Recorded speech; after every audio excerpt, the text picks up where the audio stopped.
Yaya na komitu na ka soki enseignement tope éducation primaire secondaire universitaire ezali lisusu na impact to na importance na République démocratique du Congo po tozali komona ba licencié belé bazozonga bongo ba chômeur ba vana ndako ya ba boti tina mandako ya ba 40 ans 50 to pesa mpasi ya kosakana te lisolo to kobetela o yaya epesinga epe motu ko soa ya kosakana te to kosola yango kutu lelo na parlement choc. Mwana mwasi tope mama ya bana misatu akimi mobali na ye oya licencié en communication autaki bongo kisangani mama na ye atinda ye na Kinshasa ya kotanga na mbongo ya koko kaka tango asilisi papa yoka français kitoko souffrance eleki mwasi avandisi ya na kwa souffrance te ngai na kei na ngatiki na bana misatu pasi pe mawa yango tokosolo yango na émission ya lelo ngana botami na kisangani mama na biso atinanga na Kinshasa pona kotanga na musala ya koko mama biso parce que mama biso azoteka koko biso toko na mbongo koko mama biso atinanga na Kinshasa pona yango. Arrivé ici, j'ai étudié, je suis licencié en communication des organisations. Atsoaki musala liboso, ezaki musala contrat et puis yaki aussi là, pas rencontré comme na suka. Alors, nazaki na mama ba na ngozo mona ba na misato zo mona. Bon dit vient. Alors, du coup, quand vous allez ici, tout le gars qui est présent, il y a calvaire, comme on dit. Il y a passe. Tu au moins peux se retrouver pour ne pas parler beaucoup, pour la sa histoire union sauter. Et du coup, tu es qu'on vend à Omonia, tu te fous à studio ça $50. Je m'en vais, madame, n'a vendu ça, il y a les mi-passi. Enfin, Mama Bobila Dawa, ex-première dame ya République du Zaïre, andimi bongo azonga na mboka Ngumba Kinshasa na nzoto ya Nkondo, président Maréchal Mobutu, paix à son âme, kasi e kamusi batu ebele, e kamusi ngai mutu nga esui alobi alkozonga ndenge nini azali na ndaku te dona ba ndenge so Mobutu sala wana tebiki atunga bandaku na Maroc afanda kakuna eza ndaku ya bango kasi bandaku banda ba pia babongisa yango te apesi condition avazonga azala bongo na ndaku aboyi kovanda na hotel ekosuka ndenge nini tokosola yango kaka na émission ya lelo. Yaya makamu oya bambua pitbull koliaka bana ekomi fréquent yaya tolongwe na njili tokende bongo na mpasa epai wapi yaya mbua alie lisusu mwana ya 16 ans mwana oyo akenda ikosenga minerval soki pa mama leki na bangui mama kuta sala pa patron moko songolo kasi akomi kuna aoki pose ya kopise akende nzongo wike tango abimi yaya ba pitbull ba lieye oksakana te pesi pasi tokozongela yango kaka na émission ya lelo. Oui, cordon ba kena mwana na morgue ba bia lié na kingo et ba police ba yaki wa police ya biso ya pembeni ba meki obeta e 3 balles mais apparemment azana na kati ba pitbull mi balé o ba beti masasa azana na kati alors na population ba boy ba endommager lopango yango moni bazana noir. Makambu ya Balthazar tope histoire ya Balthazar esalami na Guinée équatoriale kasi impact nango ebandi kozonga na République démocratique du Congo na ndenge nini tokene na province ya nord ya sud Kivu pardon précisément na Bukavu plus précisément na lycée Kamangala epai wapi balongoli bana exclusion définitive po na kati ya classe pendant que enseignant azali kotangisa bango ba kotala bongo film ba vidéo ya Balthazar epesi pasi ya kosakana te tokozongela yango kaka na émission ya lelo.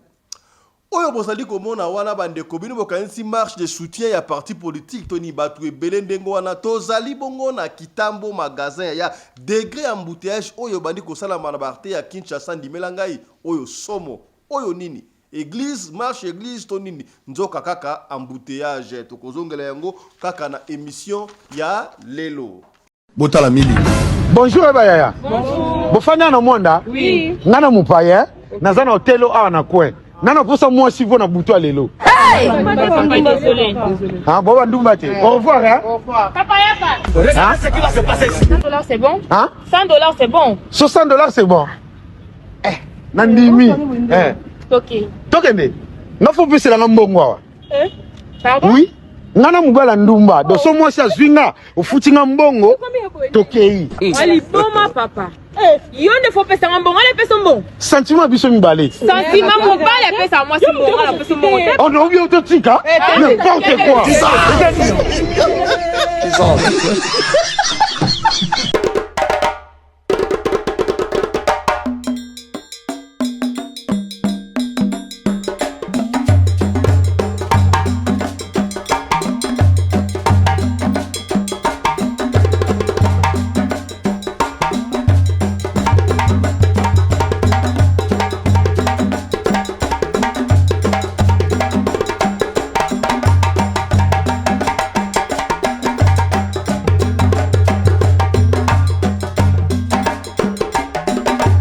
mobali mbinga na mwina ngolo aboya hydroquinone soki ezotambola basheri bazokoya mayanga na retrouve douce tendresse affection epa na yo nasalelo nini mpo ndimake na kupendaka sana shitakwa mbote na bino bandeko balandi ya radio Lokole télévision bisika nyonso tu bozwami merci na confiance pe fidélité bozali kopesa programme oyo radio Lokole masolo epai wapi tokutanaka chaque fois mpona kosolola makambo sali koleka bongo na communauté na biso africaine en général mingi ya biso bato ya mangala kombo na ngai Fiston Pelende tata ya Sedek to eko rappeler bo ratakate ya émission à chaque jour na pokwa presque 3 fois par semaine désormais il y a Parlement choc et pas wapi to expliquer makambo ezali koleka na vie quotidienne il y a ba famille na biso africaine en général particulièrement il y a biso batu il y a mangala partout dans na biso ya to sangi na bloko moko mbale misatu ya bosa na biso plaisir est-ce que on ne peut pas finir cette année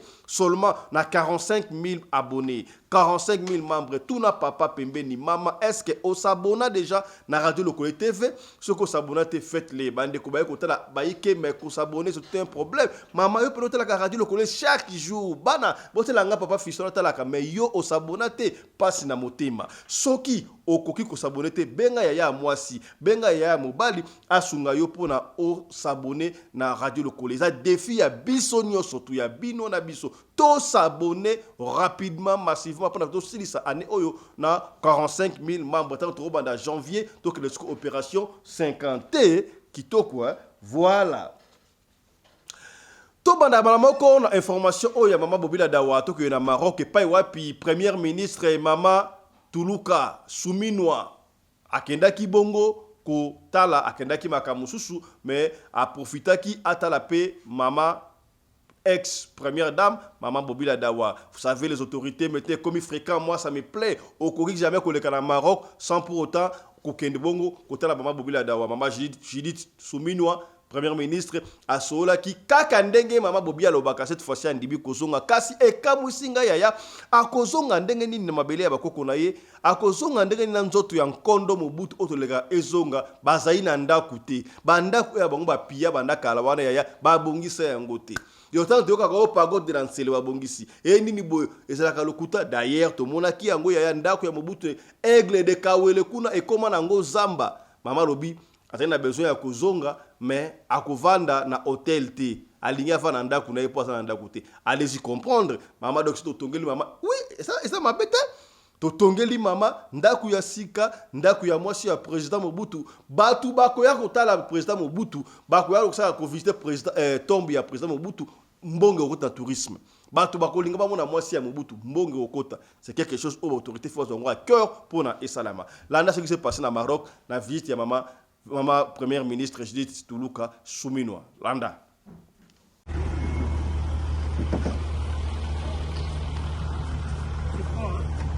Après toutes ces audiences avec les autorités chérifiennes, la première ministre congolaise s'est rendue chez Mama Bobila Dawa en visite privée, précisait-on avant la rencontre.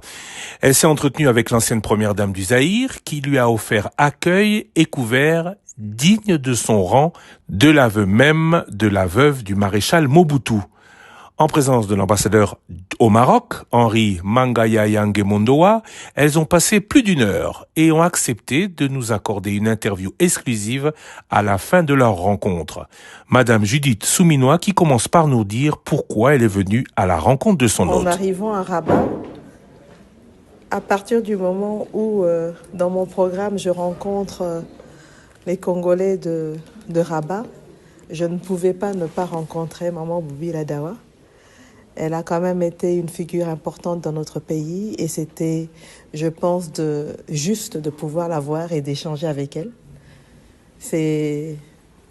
Elle a porté les couleurs de notre pays. Elle continue d'ailleurs à les porter. Vous voyez, hein, maman est là dans sa tenue congolaise, en pagne, etc. Et je pense que c'était important de pouvoir la rencontrer, d'échanger avec elle. Elle m'a donné des bons conseils en tant que maman. Et je pense que pour moi, c'était l'essentiel. Ma Bobi Omoni, maman a commis première ministre. Et Sengoto et Lokoni no Koloba. D'ailleurs, c'est na yebisaki yemoko. Nabita on a lundi na télévision te ba nommé premier ministre moi si na CPA ki koleka. Na on a CPA boite ba mususu yon surtout ba nomaka ba mibali na mona ka ezai normal. Maintenant ba nommé moi si na bita o motema na ngai lingi yangwana. Basi bande basimba kalibota. Soko tay maram. Soki ba nakati ya gouvernement ba mibali bazai 6, basi pe 6, même boka isi bonga kala. Ozomona basi ba yebi ko sa mosala ko leka bino ba mibali. Yango ananga na yebisaki etango akomika bona bi mama na sepela ki komona te. Moi c'est akomi premier ministre. Oui. Na sepela ki mingi. Il y a 2 ans tozalaki noa. Tosolola ki mingi. Depuis wana na ozongi na mboka te. Est-ce que ozana likanisi wana tote? Kozonga mboka. Vous êtes pressé. Nazali pressé ya kozonga mboka. Nasila yebisi mama. Nazali pressé kozonga mboka, mais nalala libanda te. Nasila yebisi pe mama déjà. Yebisi premier ministre était so nazongi kisasa ifuna la na ndako. Et pas na yomoko. Te na ndako na ngamoko. Nala pe pa ba famille te. Na hotel pe te. Mboka na ngamoko nala na hotel. Na vandi pembeni na président Mobutu pendant 17 ans. Bongana kila kola na hotel. Te. Nazana ndako kuna kisala te. Na gbado nazana ndako te. Na kena kuna kola la wapi. Yangwana. Kapena yebisaki yo. Oyo nyonso babenga politique. Na boy politique. Oyoki mwana ngai yeko tala ngai. Tant que mwana ya mama esili. Ngai yo sala politique te. Na tout no pe politique te maman. Merci beaucoup. C'est politique. Hein? Obini. Et le côté maman, merci. Totondi o botondi. Bah après émission bah tu passes plus là qui no makasi. Bah le bio baninga bazoko la yozoko la kate ozoko makaki kitoko. Rêve nini secret na yoza nini batuna kinga. Secret za été. Na ngina yebisa okaka te le 2 septembre na 2025 80 ans. Okoya. Nakoya. Secret za été. Secret za été. Nzambe kaka ndi azusa o azingia sana na nzoto langai. Kana zana secret moko te. Peut-être ambassadeur ndé alakisanga secret ngumo moke. Ah bon?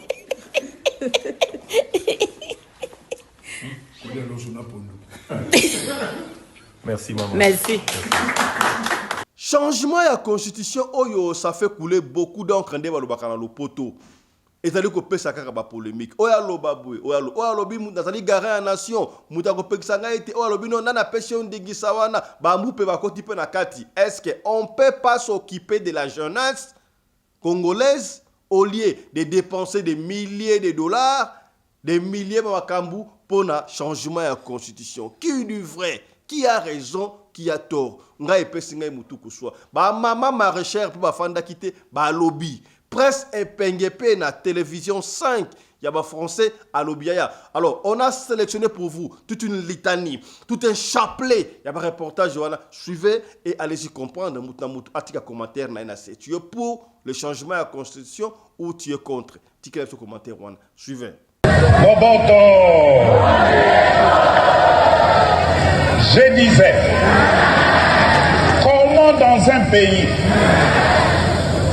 passer autant de temps et d'énergie et même dépenser de l'argent à parler de changement constitutionnel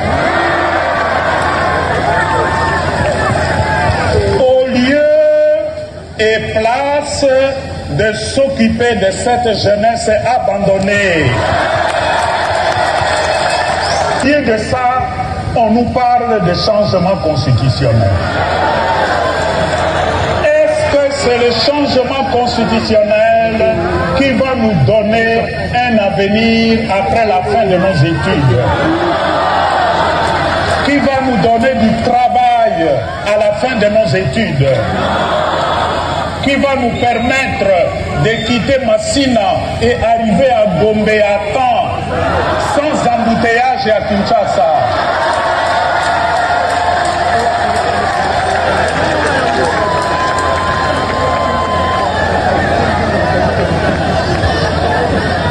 Quelle est donc la qualité de la formation que nous assurons à notre jeunesse aujourd'hui? Et de ce projet de modification de la Constitution, on continue à en parler avec le porte-parole de la plateforme d'opposition Lamuka, Prince Epenge. Bonsoir. Bonsoir, madame. Vous êtes aussi président du parti Action pour la démocratie et le développement au Congo. Que pensez-vous de ce projet de constitution? Eh bien, c'est une démarche suicidaire de M. Tshisekedi, suicidaire bien évidemment, visant à obtenir un troisième mandat. Mais j'ai suivi dans votre reportage, vous avez parlé de la modification de la Constitution. Non, que l'on soit clair. M. Tshisekedi veut dynamiter l'article 220 de la Constitution en changeant tout simplement celle-ci. Chose que nous disons n'arrivera pas parce que nous sommes déterminés. Madame, vous savez, lors de son investiture, le 20 janvier 2024, M. Tshisekedi avait présenté les 6 actes prioritaires de son second quinquennat, ou le quinquennat qu'il a d'usurper pour la seconde fois. Entre autres, il avait parlé de création d'emplois, il avait parlé de la diversification de l'économie, il avait parlé de l'accès aux services publics, de l'amélioration du pouvoir d'achat des Congolais. Vous ne trouvez pas étonnant que 10 mois après, Tshisekedi va en province et bat cette fois-ci la campagne pour le changement de la Constitution en oubliant tous ces 6 actes prioritaires? Mais quand le président Tshisekedi dit que l'article 2018 de cette Constitution brade la souveraineté de la RDC aux pays étrangers, notamment le Rwanda, vous voulez parler de l'article 217? Oui. Mais madame, je vous mets au défi. Et je mets au défi M. Tshisekedi de nous brandir un seul article de la Constitution qui l'empêche de gouverner. Parlant de l'article 217, c'est quand même étonnant pour un chef d'État, s'il est réellement, qui a été président de l'Union africaine et bien avant vice-président, c'est quand même étonnant de voir qu'il ignore l'essence de l'article 217. Mais c'est ce qu'il confond la notion de la souveraineté et celle de la territorialité. Nulle part où l'article 217 de la Constitution dit que nous pouvons céder une partie de notre territoire à un pays étranger. L'article 217 a été mis dans cette Constitution pour renforcer le panafricanisme, l'unité de l'Afrique, tel que Kwame Nkrumah, Lumumba, Julius Nyerere et les autres l'avaient imaginé et conçu. Donc, pour nous, c'est tout simplement une manœuvre pour permettre à ceux qui veulent l'éclatement du Congo de le faire en cherchant à changer la Constitution. Mais c'est ce qui divise des objectifs. Mais est-ce que ça veut dire que pour vous, la mouture de la Constitution de 2006 est parfaite et qu'une discussion n'est même pas envisageable? La Constitution du février 2006, comme toute œuvre humaine, peut y avoir des problèmes. Mais ce que nous disons, c'est qu'en ce moment où 115 localités sont occupées par les gens qui veulent balkaniser le Congo, 5 territoires sont entre les mains de Paul Kagame.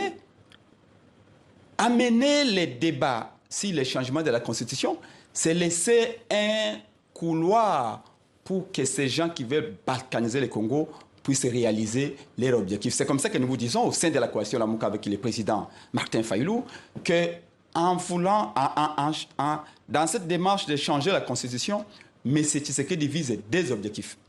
Le premier, c'est d'obtenir un troisième mandat. Et le second, c'est de permettre à ce que le Congo soit balkanisé. Alors, dans votre regroupement d'opposition, il y a notamment l'ancien parti présidentiel, le PPRD de Joseph Kabila, qui avait fait alliance avec Félix Tshisekedi lors de la présidentielle de 2018, alors que votre leader, Martin Fayulu, continue de revendiquer la victoire. S'allier avec Kabila aujourd'hui, est-ce pas une alliance contre nature? Madame, Martin Fayulu est le seul président élu en République démocratique du Congo. Vous savez que le pouvoir peut bien se transmettre. Mais aujourd'hui, vous êtes prêt à vous allier? Je suis en train de vous dire avec que Joseph Kabila. Le pouvoir peut bien se transmettre, mais pas la légitimité. L'ancien président avait transmis irrégulièrement le pouvoir à M. Tshisekedi, mais la légitimité reste avec Martin Fayulu. Mais si nous sommes aujourd'hui ensemble, eh bien c'est parce qu'il y a un danger imminent qui risque d'embraser le Congo. Tshisekedi risque de nous laisser une guerre civile avec sa démarche suicidaire de changer la Constitution. Donc, cette alliance que nous venons de conclure, c'est pour empêcher à ce que M. Tshisekedi puisse brûler le Congo. Ce n'est pas une alliance électorale. Vous parlez d'une même voix avec faire des actions populaires. Bien sûr, le président Moïse Katumbi et le président Martin Fayulu n'ont aucun problème. Nous nous sommes mis ensemble avec le peuple. Je peux vous dire, la coalition Lamuka en ce moment, dans tout le pays, a initié la campagne « Changeons Félix Tshisekedi et non la Constitution ». Le peuple congolais, à 98%, est contre le changement de la Constitution. Vous avez suivi l'Église catholique, la première et la plus grande église du pays. Vous avez suivi l'Église SCC. Vous avez suivi tous les acteurs politiques de l'opposition. Nous sommes tous dans un bloc pour dire... Hier, on avait fait chèque au projet de l'ancien régime de changer la Constitution. Demain, les Congolais vont se mettre debout. Et si Félix en tête, le peuple va les chasser du pouvoir. Vos partisans vont manifester demain? Écoutez, nous encourageons toutes les manifestations. Et d'ailleurs, en ce moment, aujourd'hui, les militants de la DD Congo, mon parti, de l'ECD, de la Mouka et d'autres partis étaient dans les rues de Kinshasa pour mobiliser. Madame, M. Tshisekedi et son groupe ont décaissé beaucoup d'argent pour corrompre, pour laver les cerveaux en disant que cette constitution prévoit qu'on puisse céder une partie du territoire. Nous savons que c'est dans la charte de l'EAC qui résiderait ou qui se trouverait un article, en l'occurrence l'article 4 de la charte de l'EAC, la communauté des pays de l'Est, qui prévoit que la communauté des pays de l'Est peut céder une partie du territoire congolais aux Ougandais, aux Rwandais ou aux Burundais. Si Tshisekedi veut protéger l'intégrité du Congo comme il annonce, comme il le prétend, la première chose à faire, c'est d'aller retirer le Congo de cette charte de l'EAC. Quant à nous, nous allons continuer à lutter. Et je vous apprends que M. Tshisekedi a réuni une commission déjà en catimini pour lever l'état de siège au fin de lui permettre de changer la Constitution. Alors que pendant des années... Attendez, monsieur, on va juste expliquer. Donc, il y a la Première ministre, Madame Souminoua, qui s'est rendue au Nord Kivu et en Ituri pour lever cet état de siège. Parce que selon la loi, si l'état de siège est là, ou la situation de guerre, on ne peut pas changer la Constitution. C'est ça le contexte. Exactement, Madame Souminoua, c'est simple et visible que Tshisekedi va faire sauter. Il envoie à l'échafaud en disant qu'il faut lever l'état de siège, mais il lève l'état de siège pour son propre intérêt. Pendant 2 ans, les catholiques, nous les opposants, les populations du Nord Kivu ont demandé à Félix Tshisekedi de lever l'état de siège, que le peuple avait surnommé l'état de piège, parce que cet état de siège avait aggravé la situation. Merci. Il n'avait pas voulu, et maintenant, pour son intérêt, il veut lever l'état de siège pour obtenir un 3e mandat. Ça ne passera pas. Merci, monsieur Epenge. Je rappelle que vous êtes porte-parole de la plateforme. voilà, les réseaux sociaux, Internet, c'est l'information qui est validée par la Constitution. Ce n'est pas normal. Pour bateau, on a mis sur le monde. Il y a des choses qui papa, beaucoup de souffrir. Tout souffrir à cause de souffrir. Mibali, bakoma basi, basi bakoma mibali. Mboka ezo kene mabe. Bachanjaka bateau, baotambusa mboka mabe noke bakonibe kwa mboka. Yango eza raison te po ba transport passe boza constitution te. L'école ebele bana baotanga te za ko bino bozo kaka o gratuité boke na l'école à l'état pour que tala est-ce que bino ba cause boyebi nombre d'école bana baotanga te. Peut-être na bana msaka to ba tanga te. Boke na école ba vandi ba tanga te. Wana so eza bika ma constitution. Constitution bobi na makambo ya est babo to asoki mboka te to yoki bongo wana eza makambo mususu. Oyo pe to zana eza makambo mususu. Batu ba souffrir kulune koma partout ya nenga mabe.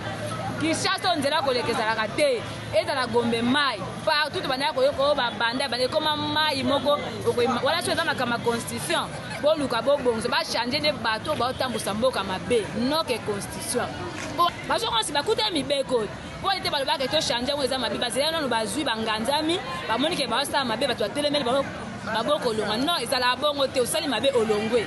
Nasema tunakatala changement ya constitution. Changement ya constitution haina maana juu hakuna hata kitu moja iko naendeka hata bana changer constitution. Shi tuko na lazima maisha ikuwe sawa, batu bapate chakula, batoto basome. Tunapenda kama mtu kwa mgonjwa atunziwe, basoda balipiwe, babwana balipiwe. Tunapenda kila mtu akuwe huru muinchi yake. Bana na betu gena usufrir. Bet me kuma betega masa betangisa bana. Minerval bet me kuma ufuta ndambu. Bwana na betu bonde bwana na betu fe. Beta wewe kesi na bwana banani. Bede dia bien fait kana 18h me budila ngena commune nkaka ngere so sa place a ulala. Bakulu na gezenga betu bamputa bogezenga betu basaki boge yiba betu boge kotula betu na banzo. Mena tu ane betu changer bantiku ya anteda ben sala ben mesala nkiki salu bwana me kuma mvindu bwana me kuma salite donc ou diave makama mbote kelve bagezo la changer constitution inginge tuba betu me buya yo. Moi, je vais changer Félix président. Bet me bouya ou changer constitution. Banti ou na beni tout bas. Bet me bouya yo. Bet pesa ben tête qui me fout pendant combien d'années? Ça a 5 ans. Il qui a mot de ben me ça de la bête. Bet changer car mou. Bet changer mfumu. Bet changer banti couvert mais bet changer mfumu katuka. Bet tim fu na ngemba na kati ya bola na betu. Ntango mubutu kuvanda tangeke tamula timbongo na nge. Muntu akipenge kelve.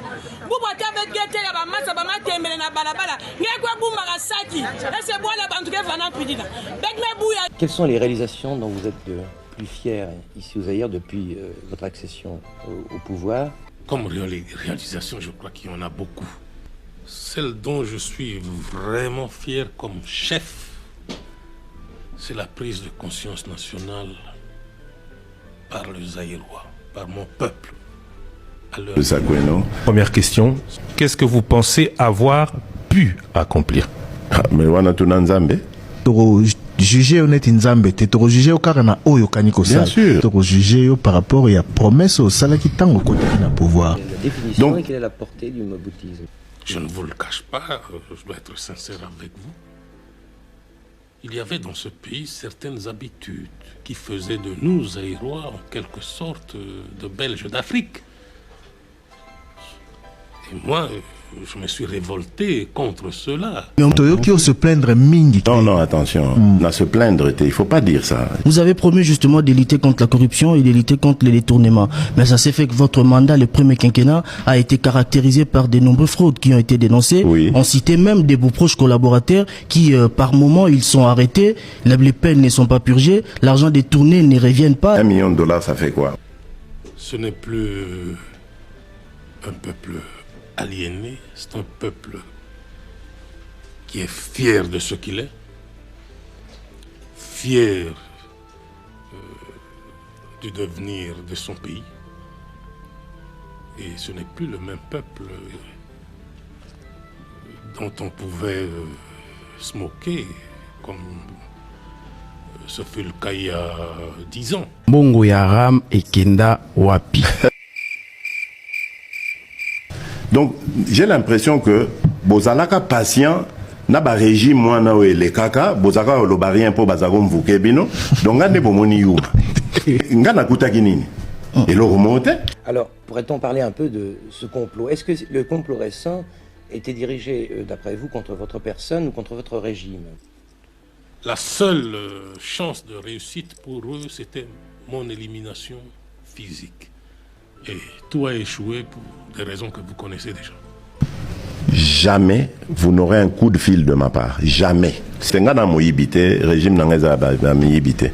Ce n'est pas parce que nous avons été colonisés par la Belgique qu'on nous prendrait ici au cœur de l'Afrique comme des Belges d'Afrique avec des habitudes belges et tout ça.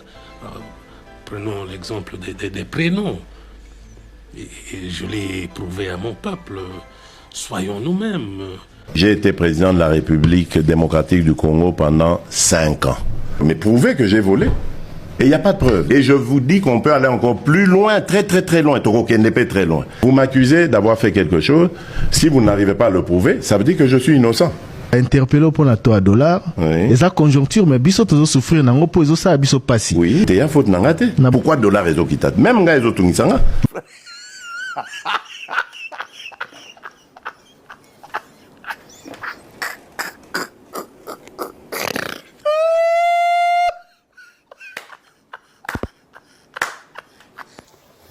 Basangoku nyonso ya monde na ye awa pour la deuxième fois na lisala na Mongala naza awa liboso ya ndako ya le feu Mobutu le maréchal Kokumbendo wa Zabanga awa na ye na sika oyo selon ba histoire ndenge toyoki mokonzi ya mboka ya kala po atika biso azaki na bitiki mingi soka ye azotelema azotala mai azocontempler nature na ye mpona betelo lisolo ya vanité tout est vanité. Il y a des politiciens congolais.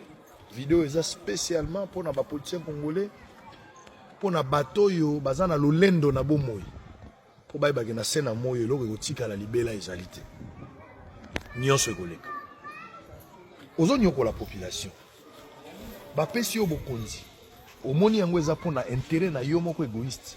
Eza pona peuple été. Okomi ministre, okomi président, okomi directeur, okomi mandateur, ozui responsabilité moko na kati ya mboka. Oyaki po sale la population. Mais olobite ekomi nde yo misale la pona yo. Mobutu azalaki mokonzi ya mboka.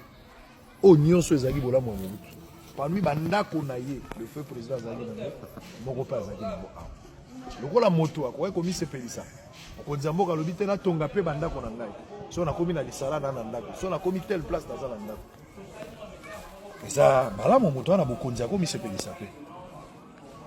Lelo yo le feu Mobutu maréchal akufi. Bambu lebele plus de 30 ans toloba. Lelo nzoto neza na Maroc. Ata na Congo nano bazwi nzela kozongisa moto. Ndako yango etikali. Litombani neza na moto azwa nyonso soka bungisi molimo na ye. Tala ndako moneno ya Mobutu etikali. Ekoye kozala ata esika lilita na yeba kunda ye awa. Ne bakundi ete. Ndako etikala boye. Na bato bakoya kokota na ndako tolo kwa biso kwa bato bazali banda to komi okota otala bolamu ya mokili o Mobutu asalaki atongi ndako batie na statue basali ya ye na mama na ye amemi ye na bino moko botala mwana ça va je malamu botala bino moko mokobona on a la carte ya ndako ya Mobutu. Vanité de vanité, tout est vanité derrière. Il tombe dans la photo, il y a un peu de la bouche. Dans la bande, on dit la carte de la malle. Déjà, dans le boulot, on va aussi. Dans la malle, on va voilà, ma porte. Ma porte, la tomatique, la simanaï, comme il est là, c'est pas la base tanga. La ça va mourir colo. La ça va mourir colo. Dans la table de l'université. Quand on a besoin de vanité, de vanité, tout est vanité. Alors que j'ai soutenu. Quand on peut nous donner politicien aux accognons pour la peuple. Ma pesio bokondi pour ça la peuple. Ma pesio bokondi pour mitonda yo mokote. Otonga bandako na yote, osalaka biloko note. Ba saleli yo yango pour la population. mokolo moko yo okufa mokolo moko okufa otika nyonso mituka oyo ozotambola yango okotika baplace na yo basite oyo tomi bandako ozonyokolela peuple okotika meme lokumu oyo otambolaka nango ya bacortège ya minene lokwa ministre lokwa directeur to lokwa nani mokolo moko okotika yango okolela okotika yango sala malamu mpona peuple oyo alingi yo sala malamu mpona bato bapesi yo makasi sala malamu mpona bato oyo batieli yo motema mpona mosala oyo bapesi yo yango komibikisa mpona yo te tozalaka na de type ya bakongole eza na kongole mosusu okali atondi azomona gere banda mpo bango esi balamu eza na kongole mosusu amonaka soki esi ale atondi avant ye alala ifo aluka yeba bakongole mosusu balie to balie te nani yango nde alingi kongo bakonzi nini oyo balingi kongo ndeko tosala bolamu na se na moi toyebi lobi te mokolo moko okufa mokolo moko ekozala mokolo ya suka ozotambwisa motuka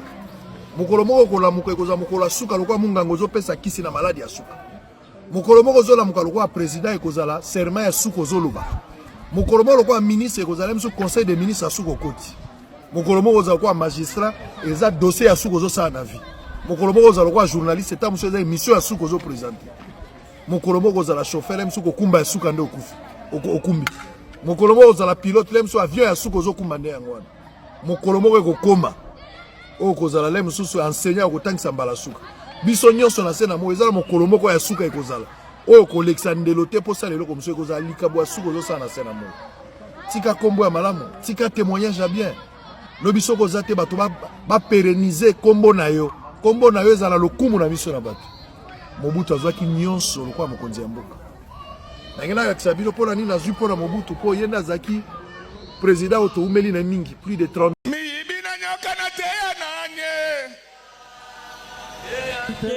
Teya miyibi tikanyoka teya Kombo eza ya koko na bino te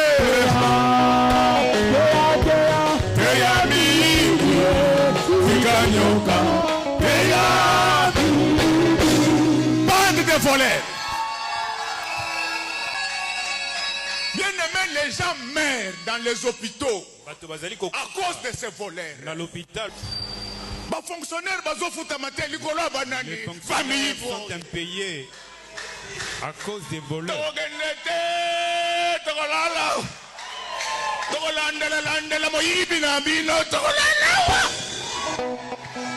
Un jour, on partira. Mais quand tu partiras, tu iras où? Vous qui volez toujours les biens. Vous avez déjà vu quelqu'un être enterré avec sa maison? J'ai besoin de vous aujourd'hui. Retournez tout l'argent volé dans la caisse de l'État. On va refaire les routes. Tambola na mokili omona makambu kasi yaka na République démocratique du Congo omona bongo bikamwa yaya batu batelemi na nzela to bakangami bawewa bakaske rouge batelemi wana balobi ezali ya kitambo magasin yaya na descente wana degré ya embouteillage lokola bakristu catholique bayi kosala chemin de la croix ezali chemin de la croix ezali bongo embouteillage oyo yaya degré ya embouteillage oyo est-ce que mbongo oyo bao dépenser na makambo susu bakoki kotia yango te mpona kotonga banzela mpona kodimine makambo embouteillage oyo nayoki kuna nayebi te ezalaki gouverneur ya ville ya Kinshasa na commission bakotaki na réunion batala makambo ba plaque d'immatriculation mpona ko réduire quantité ya ba véhicule na nzela tonen on peut pas réduire ba quantité ya ba véhicule na nzela moi je suis contre.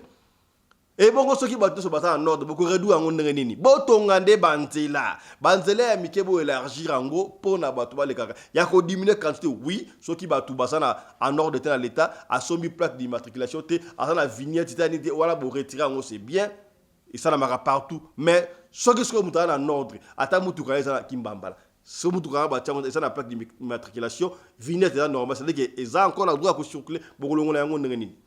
Alors, koto wana bomeka kotala bakonzi soki beaucoup plus sa solution ndenge nini. O toloba kite tolobi. Voilà.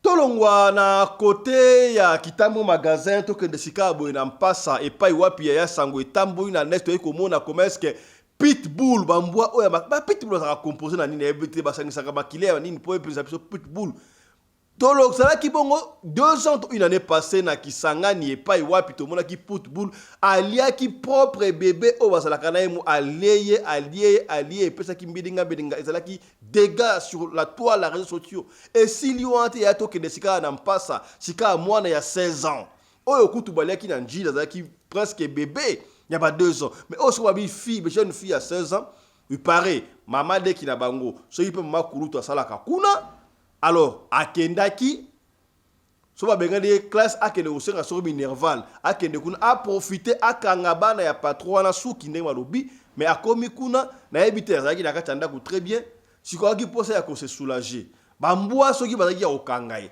soki bazaki ndeni on ne sait pas on n'a pas compris est-ce que ba fungola ki ba porte bambwa to ndenge nini tant ya bimi pa que se soulager na sima a le pitbull moko ya kangi a bendieti na kula abandi ko dévorer ce que mon vidéo ya ekopé ça pour ça que la sumusunte pesinga ipasse elle pouvait pas se défendre na ebité minu wango bakanga kawana ezalaka ndenge nini et pesi pasi kaka ba pitbull oyo totalisa kibidu na Afrique du Sud de commerce balia ki mukolo na bango ba dévorer wali pitbull soka kangi boye atika kate lokola ngano ata obwaki maya moto je ne sais pas est-ce que ba mbwa ndengo wana l'état ali ko permettre ba to ba bokola ka bango na bandako kaka ezopesa pasi ya kosakalate likambo epesinga mutuku soit ya kosakalate mwana ya 16 ans c'est pas facile ya kobota mwana ko 16 ans ndengo wana siko akeika balé pa pitbull siko ekosala ndenge epesi pasi ya kosakalate l'état ifotala makambo bato oyo baso bokolaka ba pitbull heureusement bato ya quartier bayaki mburamatari ye abeti ba bal misatu bazaki so misatu iparso pe mbale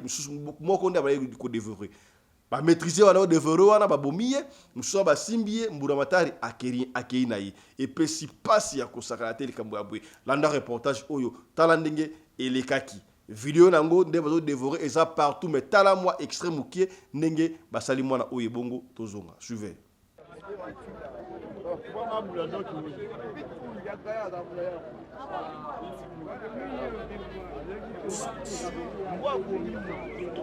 nani ne to bati da de tout.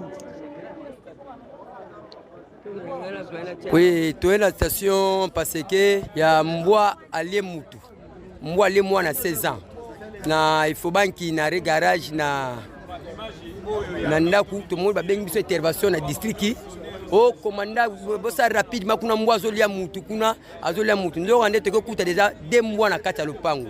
Mbwa moko azolia mutu ba bomisi place na o moko atikala mobile bakangela bango nde lopango na kata clôture so batia ba barre de fer batia ba simanini kanga moyibi likolo na kata lopango ye moko avanda na Gombe azalaka wana tati ara bana akendaka ne Gombe atike bana kata lopango atike bambwa na kata chaîne so mbwa mwana moya ke suba ezate mwana fa ke suba malibanda ayibisa so mwana ke suba fa ka bambwa na ye fa kota bango kanga bango ti eri moko ya fungola bango ezate passer bana akangela bango na eloko na sitika polo akangela bana ka na kata chambre mwana ko suba ndenge nini lopango za clôture batia bakanga moyibi likolo za clôture ya lopango na kati wana mwana oki posa masuba ke suba ko suba be mbwa abuki moko place azalaka bandi ko lia mwana wana abandi ko lia mwana abandi ko lia ya wali na mabela lié partout na ndoto bango basi si place kao bazo bato lia zo ganga bato zo bela na bana mikena kata lupanga ngela papa kangela bana na mikena kata lupango ndako akangela bango ndako to mwana zo ke suba nde ba lie pambwa ba population ba moni bongo ba le na likolo ba mataki ba banani o alie mbwa o alie mutu wana ba bomie sur place o bazaki mibale moko atikali moko na porte ya munene mwe mutako takuna ezate mukolo mwa na foza juger parce que wala za place tala kayelo kwa sali wana faut ba sambisa ki les droits ba sambisa parce que mutu aza mutu mbwa za mbwa so aza bibole na ye azwa place ataka pa bibole na ye jamais ba ko comme deuxième fois na njili ndenge moko apena komina ya sele ndenge moko parce que kawana veza miti jisi asamsa na ye so ba baluka simaki officier na kutane vile wana ndembo ya pandinda kwa ndani mudia hii fobango ya veni garage ni ta mosquée c'est que la fin question azara wana ti la fin question azara ti bazane pana ndako na ba mususu ne mama sala kawana ndai kotala mama onde la kana landa mama peut-être mo loko ya olia to ne avec officier ndakuta bene événement wana ti ndembo asalelo ndembo asali apanzi siko bien apanzi ali siko bango na tango mbazo ta art wana ndeba ya pe bango pa babangi ndeba kimi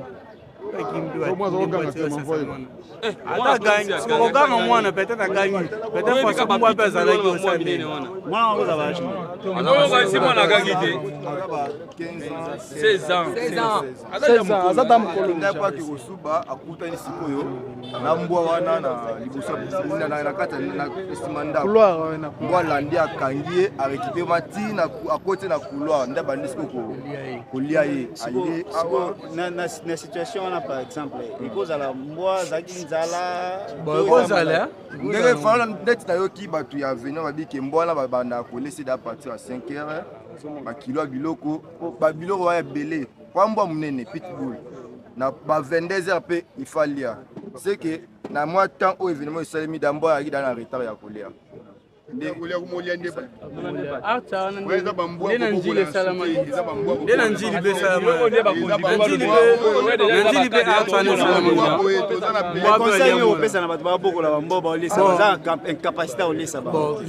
so omoni ke noza mbwana wana ere ya liaka ekoki seke sala effort ozwa biloko wana opesa ye na ntan wana eza taka notika mbwana ntan mo boye peut-être ntana kolia ekoki yo sali neti sabotage otiki ye yango ba art wana ti yango basala babiloko eza bien te ntango ozobokola mbwana eza ke ntango ozobokola mbwa omoni ke okomi 5 heures kanga mbwana Singapore 5 heures deja eza butu te bato bakokɔta na lopango na yo bapaya bakoyela yo zwa mbwana yo tia na singa zongisi na place na ye soki okomi na butu ere omoi olali ozwi mbona yo fongoli eza bongo okozala te ke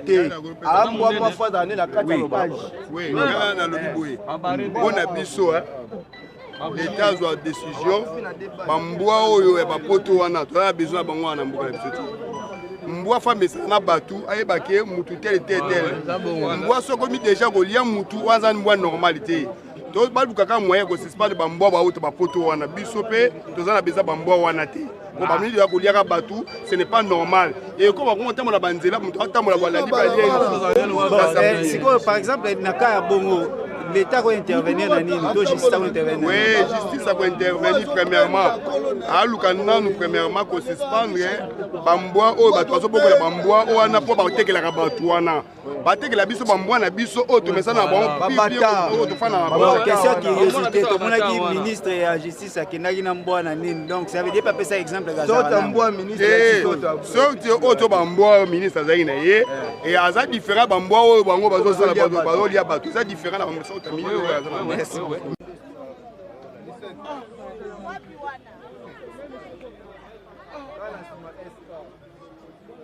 tolongwa na Kinshasa na mpasa mbala moko tokende bongo na province ya Sud Kivu, précisément na Bukavu, plus précisément na lycée Kamangala epai wapi yaya makambu ya Balthazar tulobaki yango esalami na Guinée équatoriale kasi ba répercussion ezali kosalama partout na ba pays nyonso na Afrique, précisément la République démocratique du Congo epai wapi bana kelasi na en pleine séance enseignant azali kotangisa bango na sima bafandaka liboso bakimi na sima bazali kotala bongo ba vidéo ya Balthazar, vidéo ya liboso ya mibale ya misatu. Professeur topé enseignant a remarqué qu'est-ce qui se passe là-bas. Aye atali ba kotala ba vidéo ya Balthazar afundi epa ya bakondi ya école bana oyo baza exclu définitivement na école. Est-ce que bon ngana mituni kaka wa décision o école ezui. Est-ce que pour na ko exclure bana basali vidéo c'est vrai que basali mabe est-ce que il méritait que basala exclu définitivement ba décision musu avant ya kozwa il faut kotala kayango. Oui c'est vrai basali mabe fait pas peut-être punition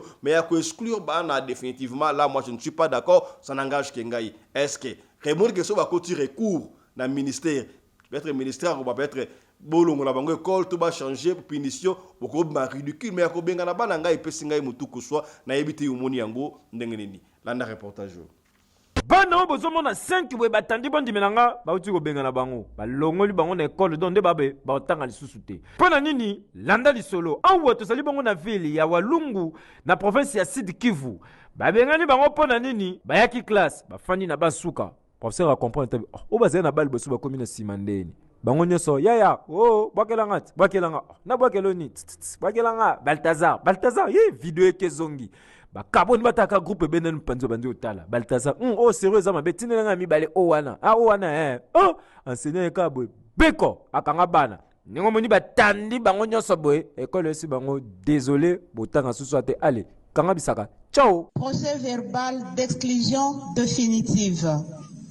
L'an 2024, 18e jour du mois de novembre, les conseils de discipline siégeant en matière de flagrance a constaté avec un grand regret que les élèves dont les noms et classes suivent 1. Achouza Tabar au 3e CG, Tinamula Buendo à 3e CG, Hatouam Chagalous à 3e CG, Isokelo Blakombe 3e CG, Jean-Michel Tinamula 3e CG. Regardez un film pornographique en classe à partir du téléphone de l'un d'eux à la 6e heure pendant que le professeur était même présent dans la classe. Pasi Pemawa mwana yaki classe nzoka akikonga bana kwa kuna patala ba série nyonso ya Balthazar. Balthazar oza mabe ti olongo sisi bana bato classe sima mutema ne kwiti. Balta bana classe babimi. Leçon tirée. Yom toza ba vidéo Balthazar. Boma. Oki boma. Ce n'était olongo classe. Ba parents ba compte. Yaya pasi na motema na lobaki yango ne bandela awa, est-ce que il faudra continuer à faire confiance na éducation en Congo ya mboka na biso généralement tolaki sa ba vidéo awa les gens et pas ouais ba école to kotangi sa ezalaka esclavagisme ba kangi yo esclave pendant 20 ans 25 ans mo ya vina yo okendaka kelasi osalaka bona suka nango ozongi susu mwana mukena ndako ya parole yaya pesi pasi lisolo oyo etangisi ngai maya miso lokola pe kotangisa maya miso ndeko mobali ye azalaki bona kisangani mama na ya bana koteka ba koko kana sucre atangisi kelasi asilisa abino kende Kinshasa kende kotanga na université kaka na mbongo ya koko azofitire mna na mbongo ya koko asilisi pe licencié en communication yaya kasi musala ezalaki ya malonga te ngwebi yango osisi kelasi soki connexion zalite okozwa musala te soki pondimi te ko signer bato wana bakadi pemba okozwa musala te. Et pendant ce temps, à travers l'université, à travers la moitié naïe, à celui-ci, qui vraiment là, et bandagi moi bien, et bandi kokita mouke avec 3 enfants, jour sous moitié avant d'ici, et papa, ngai souffrance, na kokokate, na kei na ngai. Si otika na ba, asundo eli na bara yaya, tango tolobaka to balani pour les meilleurs et pour les pires. Bile bokan sera meilleur te meilleur des sera, bokan sera pire za randenge nini. Pire za ranini. Suba pire nde yango yaya. Balobaka nini? Nothing good comes easy. Et là, comme on dit à malamu, et yaka facilement. Peut-être étape au bazo le kisa. Nzamba ya ibi pour prendre l'étape oyo puis après étape oyo miel koko ya siko oyo kimi mobali o tikile na ba charge. Akosuka ne ya c'est pas facile. Ndenge mona ka ba mama alamuki na tongo wala 5h abongisi bana asa so bakede kelasi eza musala ya kosakana te. Ce qui va m'abazater, nous comprenons l'importance. On a papa ou azali ko souffrir, aleli a ko quitter, a bengisi télévision et ya pasi développement nango bolanda biso na équipe choc to ko sola makam oponga e pesinga ibutu ko so. Landa de ndoko yemo ko expliquer. Expliquer bandeko bazotala yo, qu'est-ce qui ne va pas na moniona 3 bana. O baza bana yo. Oui, oyo mona nanga liboso, il s'appelle Ryan et puis Ami Balé, il a 4 ans. Celui-là que tu vois, il a 2 ans, il s'appelle Brandy. Et aux hommes, on a 11 mois, quand on disait 11 mois, quand les 27 y a mois. Pour moi, on a qui Tracy, na Claudie, c'est-à-dire les problèmes qui m'étaient arrivés. On a Kinshasa, on a une famille pauvre. On a botamé na Kisangani, maman a biso a tinanga na Kinshasa pour na kotanga, na musala koko, maman biso parce que maman biso a zoté koko. Arrivé ici, j'ai étudié, je suis licencié en communication des organisations. Soit qui m'a liboso, ils ont un contrat, et puis il y a aussi là, rencontré comme qui Nasuka. Alors, Nazaki na maman ba nangozo mona, ba na misato zomona. Bon, dit vient. Alors, du coup, quand on s'allait ici, tout le gars qui faisait un moment où il y a calvaire, comme on dit, il y a passé. Tu au moins peux se retrouver pour ne pas parler beaucoup, pour la sa histoire union sauté et du coup tu es qu'on vend à Omonia ouais tout se foutre à studio ça $50 jour mon cabo madame n'a vendu ça ngai bisinga kenon yé à l'emi passe yo ya kenaï maman ya bana bana qui normalement des femme lorsque je te parle de ma femme c'est ma femme bon Dieu vient et rien c'est ma femme tu vends ya bisinga ke ko kaisute akei et puis akei na bisu yo kenon. Je peux te montrer preuve moko kana minute oyo parce que non image ba relaxango lo ba preuve oyo la c'est nini parce que par exemple moi c'est l'accusation que non a bloqué même un appel pour te dire que non exact que non yango yo nazo bengaye okomona ki a bloqué un appel. Vous n'avez plus d'unité. Composez étoile 9. Voilà. C'est-à-dire a bloqué un appel parce que dans la minute même un appel a bloqué elle m'a dit que non a reconnaissance pas c'était Akenaye. Maintenant, ce qu'on a ban aux hommes, la Kinshasa, tu sais, même si tu as étudié, c'est comme si aux gens ont un téléphone, un chargeur, mais si tu ne sais pas où brancher, aux gens ont na salignon pour na gens pour na ban aux hommes, on a beaucoup la bango. Et aussi. Nazo beaucoup la ban on a passé. Neti moi non yo rien, amène-moi les là qui est là. Na beaucoup la moi non il y a 11 mois, amène-moi les avec avec ça. Avec une milliers qui osent au monde, on a bundaka partout le moyen. Avec ça, si je n'ai pas, même si je n'ai pas un travail, mon nom est la miliki. Ça attend sur 2 jours ou 3 jours boîte mon ici. Maman ya bana ndimi ko tika. Moi na tika ki na âge. Moi na tiki na 10 mois parce que ça na 10 mois. Alors que score 11 mois, qui ça les 27 oyo 11 mois. Là où qui ça les 27 oyo 11 mois.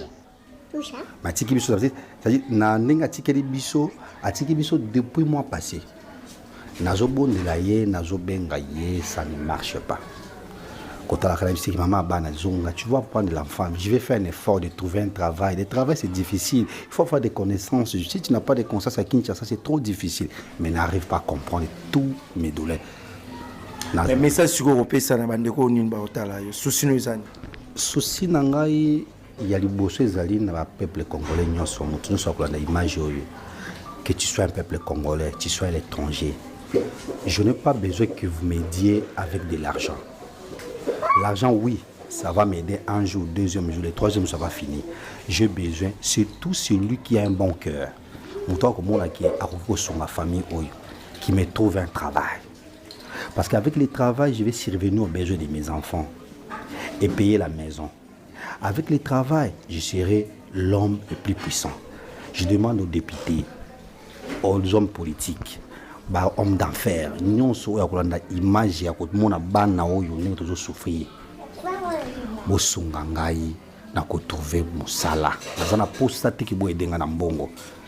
Bo edenga na musala à travers musala et ko sala ki bana bazonga ndenge bazali laki. Bazotanga pété. Oui, Azaki Kotanga classe Katanaki parce qu'il n'y a pas de moyens. Je n'ai pas de moyens. J'avais un travail avant, mais je n'avais pas de moyens. Actuellement, il n'étudie pas. Après, il est à la maison. Ndenanga Osenga qui a bino, Patricie avec Madame Kodi Diasuka, Nayo, Mathieu, Naibi qui Ozamuto, Balandaka Omingi, na sélection du peuple congolais, Bolimbi Sanga. Peut-être que na kisi image ya bana ngai, mais dans une position à faiblesse. Dans la moussalate, na tangi, mais moussala est au monde na ti. Bon, mon place toujours vendre même le contrôle de cet studio que tu vois ici, ça va prendre fin d'ici là. On n'a même pas la maison. On ne sait même pas où on doit aller habiter. Mais le numéro n'est pas reçu. Pour tout celui qui veut me contacter, mon numéro c'est 099 99 52 793 099 99 52 793 wana numéro nangai. En tout cas bosunga biso naza na posa nasiye ko senga bino te bo pesa ngambongo naza na posa mbongo te naza vraiment nde na posa bo idenga na ko pesa ngambusala pona ko survenir na besoin ya bano bozomona awa bano bazonyokoma. J'ai cherché le travail na Congo lolo soko za na connaissance toi na connaissance tu n'as pas un travail. Il faut avoir toujours une connaissance. Et bien, Congo, ils ont passé sur les connaissances. C'est tout un problème. C'est comme si tu as un chargeur, mais tu n'as pas un chargeur avec un téléphone, mais tu ne sais pas où brancher. Voilà. Tu peux faire même les tests. Preuve, s'il te plaît, Mathieu Bosch, ozo toza en direct nakola kisayo kaka ba mail o nazo tsala ke nazwa musala tilo nazo zwa te o mail na ngai nazo fungola na la même ba téléspectateur wa mona là où combien de fois je cherche le travail même na musala yango moko e ba ngai o nyo seza ba CV na ngai nazo tinda ba CV okomona ba CV nazo tinda mais nazo zwa solution mon côté pour na retour ya musala ezomona na te. Même si tu envoies, ok, tu fais l'entretien, on te dit qu'on va t'appeler, on va toujours t'appeler. Tu vas attendre que non, on va commencer à prendre. Alors, on va dire qu'il y a un niveau, dans un moutouté, à gauche et à droite, il faut aller dans les médias pour qu'il y ait un senga qui nous aide dans le cri d'alarme. Voilà, mesdames et messieurs, c'est par ici que nous bouclons cette émission. Merci de nous avoir suivis. Bora Tete, Napoko Alelo. Parlement choc ezali yo muto la biso soki osala liso ya kopesa benga biso opesa liso na yo soki obengi biso ozwi biso te komi tungisa te tikela biso audio ya liso na yo tokobeta yango kaka ndengo linto beta yango soki olingi totanga kombo tokotanga kombo soki po boyi totanga kombo te tokotanga kombo te biso to fonctionnaka ndengo wana. Allez, portez-vous bien, santé de fer à tous, hein. Chap chap et tchara.